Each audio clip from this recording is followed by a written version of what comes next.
Good afternoon, ladies and gentlemen, friends. My name is Donald Kaberuka, President of the African Development Bank. First, let me express my deepest regret for not being able to join you in person. I sincerely appreciate the opportunity to share a few thoughts with you via this message. Thank you, Oswald and Made in Africa. Thank you, Mr. Schulzberger, Chairman of the New York Times, for getting this event together. Over the past decade, Africa has sustained a very credible performance, the result of sound economic policies, economic integration, and increased investment. As the continent has grown, so has its premier development financing institution, the African Development Bank. Today, our active portfolio stands at $25 billion, 60% of which relates to infrastructure. Last year alone, we committed around $7 billion to various projects in Africa. A generation ago, the conditions in some Asian countries were not so different from the conditions in many African countries today. Many factors were constraining economic growth. Inadequate infrastructure was one of them. That is exactly what is happening in Africa today.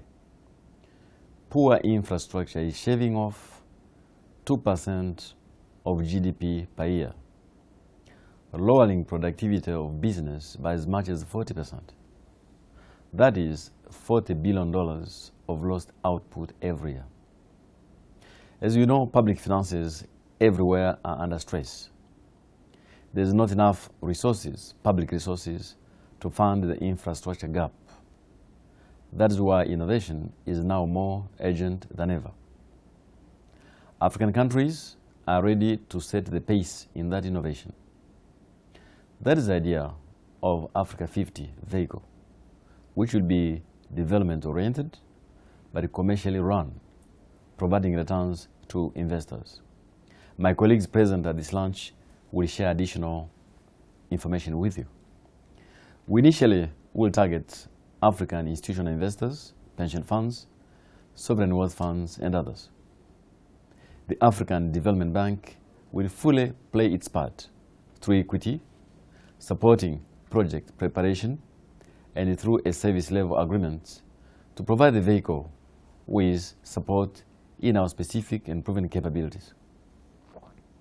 Let me conclude. At the time of weaknesses in the global economy, Africa provides a huge opportunity. A young continent, 1 billion people, and a growing middle class with significant disposable income.